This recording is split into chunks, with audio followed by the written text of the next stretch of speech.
Welcome back to Good Day State Line. The deadline to get your census form completed is so soon, and so we decided why not talk about it here on Good Day State Line this morning with Lester Worry. We got to know why it's so important and why we need to make sure we do it. Good morning. Good morning. Thank you for coming in. Sure. I know we talked a long time ago via some sort of digital Zoom or something, right? digital way when we all started working from home. So tell me a little bit about what you do and how that's related to the census. So in my role at the city, I'm the chief of staff, but I'm also chairing the Regional Complete Count Committee, and this is a group of 5 counties that came together now almost 2 years ago to begin prepping for the 2020 census and now communicating and talking to the community about it. So we're about 20 days away from the deadline, and you know, just kind of getting to the finish line of a long process. So when you started this process, you had probably no idea at all that 2020 would be the strangest year on earth. Right, for sure. I mean, I think we got the group together probably back in the fall of 2018. Hard to believe. And then, you know, began that pre-work, and then we're pointing to 2020, and then everything kind of changed in the spring. Yeah, because when was the census originally supposed to be done? So I could say it went live really on January of this year. It seems like forever ago, right? But went live, and then, you know, the typical period, it's about a 3 to 4 month push, and then they, you know, to get everybody to sort of self-respond, as they call it, and then the enumerators would have gone into the communities to get people who hadn't yet responded, and it would, I believe, the initial schedule, it would have been done sometime in the midsummer. Okay. And so then everything changed with COVID-19. So it's been pushed back, but we are gearing up for the end of this. Right.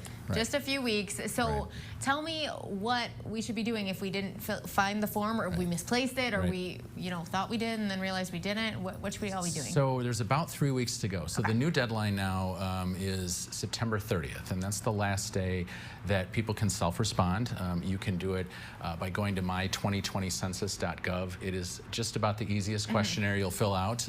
It's about 9 questions, depending on the size of your household. It takes literally less than 10 minutes. And so we're in that that sprint to the finish here, and you know, every person filling it out is absolutely critical. It is, and I was telling you before we got started, honestly, I don't remember learning the importance of the census, you know, as a kid. This is also the first time I've ever filled out the census for myself, so I never really understood the point. I thought it was for the sign when you come into Rockford, just so the number's right, but that is not really that important. It's important for another reason. Well, it's absolutely vital, and I think, you know, even during this process, I've learned so much about it, and, you know, I'm just a few years old. Just a little. But I've learned, you know, a ton about it, and really, it's not only is it's really a constitutional mandate that we do this every 10 years, that we count everybody in the country, but it's also, it determines the number of representatives that we get in the House of Representatives in the U.S. Congress.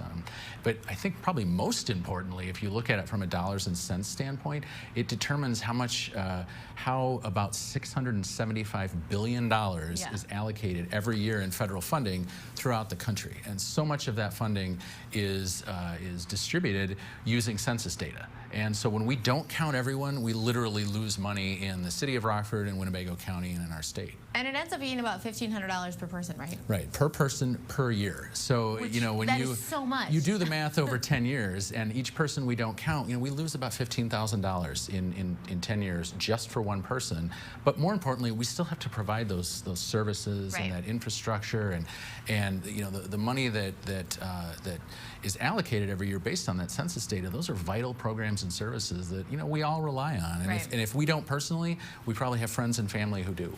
And so it's critical that every single person counts. Babies count, right? Everybody, right, yes. Like every person, doesn't matter what they're doing. If you just had a child 2 months ago, that child counts. You know, make sure that. So there are some babies that are getting in here that weren't supposed to be. Yes, because the deadline was extended. They're going to be in the census. So yeah, it's a good point. Which is kind of cool to remind yourself to tell them in 10 years that they almost didn't make the census. You know, you just got in right at the wire.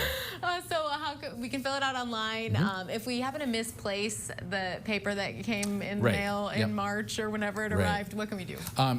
What they do is you'll still go to that my2020census.gov. They take you through a couple of additional questions if you don't have that form with a code, and it just verifies your identity, and then it takes you through the regular questionnaire. And that, so I feel like that's the only thing that should be stopping someone is if they lost their paper. Right. Right. So you took care of it. Yeah, and you know, this is something that you have to do this once every 10 years. Right, and it's less than 10 minutes. If you don't have, you know, internet access, you don't have a smartphone, you can call. You know, there's also numbers that you can call an 800 number. They'll take you through the same thing.